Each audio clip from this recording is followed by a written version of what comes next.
Assalamualaikum warahmatullahi wabarakatuh. Sahabat dan rekan tani, semangat pagi. Hari ini saya kembali meninjau keliling Galeng ya, untuk lahan pertanaman padi sawah kami varietas Jerang yang saat ini genap berusia 8 HST. Nah, sebagaimana video saya sebelumnya, di sini saya ingin melanjutkan tentang pemahaman ekologi proses dekomposisi dan penyesuaian lahan agar nantinya bisa memberikan efek kesesuaian dan syarat tumbuh terbaik bagi tanaman padi sawah kita. Teman-teman, pada waktu video yang lalu kan sudah saya jelaskan tentang bagaimana kondisi air sawah kami yang banyak ditumbuhi lumut. Nah, pada waktu itu airnya masih banyak dan ini memang airnya kita kurangi sedikit ya, untuk bisa merangsang percepatan pembentukan tunas anakan. Nah, di sini teman-teman bisa melihat bahwa banyak ya lumut yang kemambang atau di atas permukaan lumpur. Itu menandakan bahwa pada saat awal-awal pengolahan lahan sampai hari ini, kondisi lahan sawah kami itu masih aktif melakukan proses dekomposisi. Dekomposisi ini diakibatkan banyaknya bahan organik yang belum matang, seperti sisa vegetasi tumbuhan maupun sisa jerami. Inilah yang kami siasati agar proses tersebut bisa berlaku cepat dan lebih awal, sehingga nantinya tidak mengganggu percepatan pertumbuhan tanaman pada saat tanaman sudah mulai ngelilir dan kemaruk-kemaruknya bertumbuh, terutama dalam pembentukan anakan dan pertumbuhan vegetatifnya. Nah, ini teman-teman kalau melakukan hal yang sama, insya Allah dalam 1-2 musim kondisi sawahnya akan seperti ini. Jadi dengan ditumbuhinya lumut itu berarti di awal-awal proses pertanaman padi terjadi reaksi yang begitu cepat terhadap penguraian atau dekomposisi bahan organik dan hara mineral yang terkandung di dalam lahan kita sendiri. Apalagi kalau lahan-lahan pertanian padi pada umumnya kan dalam satu musim tanam, bila menggunakan pupuk SP atau sejenis pupuk Ponska yang memang menurut saya itu sangat susah larut ya, meskipun dalam kondisi lahan yang bajak ataupun basah yang cukup air. Tapi proses pelarutannya itu tidak serta-merta cepat, kecuali kalau pupuk yang non subsidi ya, seperti kelas NPK itu saya rasa satu musim sudah terlarut sempurna. Beda dengan pupuk yang kita aplikasikan seperti SP, TSP atau pupuk Ponska subsidi. Nanti teman-teman bisa buktikan sampai mau panen pun masih kelihatan ya, bekas-bekas pupuk itu, butiran-butirannya itu yang masih belum terlarut. Jangankan berharap terurai, terlarut saja belum. Di musim berikutnya, insya Allah dia apabila kita lakukan perlakuan seperti yang saya lakukan dengan Topesa S dan Saka pada saat olah lahan, kemudian terjadi pembalikan tanah sehingga residu pupuk maupun hara dan bahan organik yang tersimpan di dalam yang susah untuk terurai itu akan naik ke atas, dan dengan bantuan solarisasi atau penyinaran matahari maka proses oksidasi reduksi akan berjalan lebih cepat. Dan apabila kita bantu dengan aplikasi Topesa S dan Saka dari awal, maka akan membantu proses percepatan akselerasi dari pelapukan atau penguraian dari bahan organik maupun residu hara mineral yang masih tersimpan di lahan.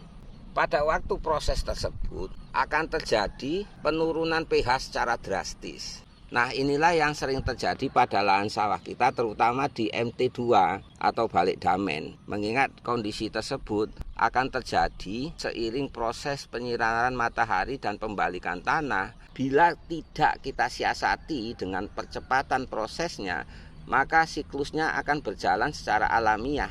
Dan itu akan membutuhkan waktu yang lumayan lama bila disetarakan dengan percepatan pertumbuhan tanaman. Karena akan terjadi selama selang waktu 3-4 minggu. Pada selang waktu itulah maka akan terjadi drop atau penurunan pH yang menyebabkan tanaman padi kita itu bergejala asem-aseman, sehingga terkesan kuning kurang pupuk dan hara, sampai kadang ada yang kuning memerah. Nah, itu akibat terjadinya penurunan pH secara drastis dan spontan, sehingga akan mengagetkan semua jaringan tanaman baik mulai akar, batang, dan daun tidak bisa bekerja akibat penyakit yang disebabkan oleh kondisi lingkungan. Dan ini bukan merupakan penyakit tanaman yang disebabkan oleh patogen jamur atau bakteri, tapi karena memang kondisi lingkungannya yang memaksa tanaman untuk tidak bisa melakukan proses fisiologinya. Tapi kalau kita lakukan treatment di awal seperti yang kami lakukan, Topsasnya itu 200 cc, ditambahkan sakanya 75 cc, boleh dicampur dengan racun keong atau boleh juga dicampur dengan racun pembeku biji, monggo. Nah, itu akan mempercepat prosesnya, sehingga dengan percepatan itu laju dari penurunan pH pada saat titik klimaks proses penguraian dekomposisi itu akan terjadi di awal-awal pertumbuhan tanaman, sehingga tidak terlalu mengganggu proses percepatan pertumbuhan tanaman pada saat dia kemaruk-kemaruknya bertumbuh dalam pembentukan anakan maupun pembesaran jaringan tanamannya. Nah, lumut-lumut yang sudah terbentuk dan tumbuh di lahan sawah kami ini akibat terangsang oleh kondisi lingkungan yang pH-nya sangat rendah. Karena lumut ini merupakan salah satu jenis tumbuhan tingkat rendah yang keberadaannya itu menjadi parameter kondisi keasaman tanah. Artinya, lumut yang ada di sawah kami ini tumbuh pada saat 2-3 hari setelah pindah tanam. Berarti kan proses penurunan pH-nya itu berlaku maju atau di depan, karena ada percepatan dari perlakuan Topsas dan Saka. Di mana tanaman juga masih belum terlalu aktif bertumbuh karena tanaman masih menyesuaikan diri dengan kondisi lingkungan yang berbeda, dan adanya jaringan-jaringan tanaman yang rusak akibat pemangkasan daun seperti punya kami ini, ditambah lagi karena faktor pencabutan yang membuat akarnya rusak, otomatis akan membuat proses fisiologi di dalam tubuh tanaman itu tidak berjalan dengan sebaiknya, sehingga pengaruh dari turunnya pH itu tidak terlalu signifikan pada perubahan dan penurunan kualitas pertumbuhan tanaman di awal-awal.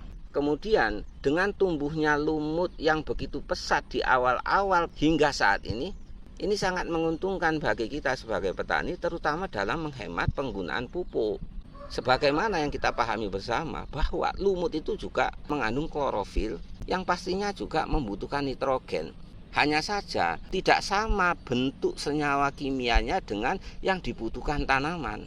Karena tanaman hanya bisa menyerap nitrogen apabila kondisi tanahnya itu berlaku netral, minimal pH-nya 6-7.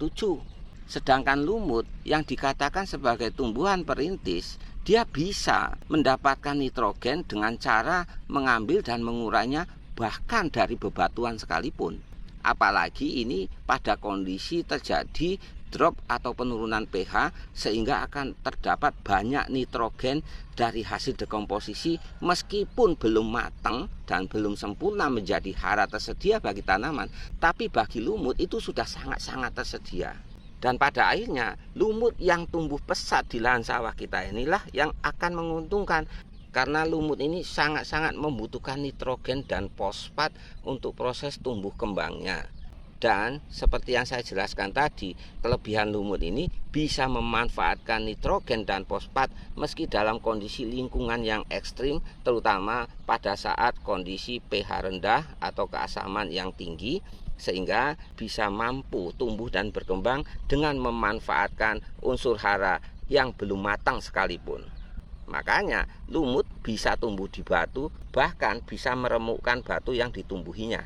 Apabila nanti ini kita aplikasikan lagi yang kedua atau yang ketiga dengan menggunakan Topes AS, maka lumut-lumut yang sudah mati itu akan menjadi sumber nitrogen, karena terjadi penguraian klorofil atau hijau daunnya yang banyak mengandung fosfat dan nitrogen, sehingga fosfat dan nitrogen itu akan kembali ke tanah, sehingga akan bisa dimanfaatkan dengan baik oleh tanaman budidaya kita. Nah, inilah salah satu alasan dari proses siklus ekologi yang terjadi di sawah kita yang bisa kita manfaatkan sebagai sumber pemupukan alami. Karena itu nanti di usia 10 hari akan kita aplikasikan kembali Topes AS dosis 100 cc ditambahkan dengan Japa 01 dosis 75 cc per tangki 16 liter. Tujuannya supaya bisa melanjutkan proses ekologi berupa dekomposisi bahan organik maupun sisa-sisa mineral hara yang masih terkandung di dalam lahan, juga memberikan efek percepatan suplai nitrogen dan fosfat yang sudah ada di lahan budidaya kita. Selain itu, dengan Japa 01 akan memacu proses pembentukan anakan tanaman padi kita dan efek pada tingkat kualitas pertumbuhan tanaman yang lebih baik. Karena itu, saya sendiri setiap nanam padi sawah, walaupun baru 2 kali ini, selalu saya perhatikan. Alhamdulillah, lahan sawah kami itu di awal-awal hingga umur 15-20 HST selalu ditumbuhi lumut seperti ini. Hal ini bila kita siasati dengan baik, insya Allah akan mengurangi jumlah pupuk yang akan kita butuhkan untuk bisa memberikan efek produktivitas pertumbuhan tanaman secara kualitatif maupun secara kuantitatif. Jadi demikian ya sahabat dan rekan tani, semoga dengan penjelasan ini bisa memberikan manfaat terbaik bagi saya pribadi dan keluarga. Saya Budi Harto dari Kasambi Rampak Kapongan Situbondo bersama SAS Jayalah Petani Indonesia. Barakallahu fikum. Wassalamualaikum warahmatullahi wabarakatuh.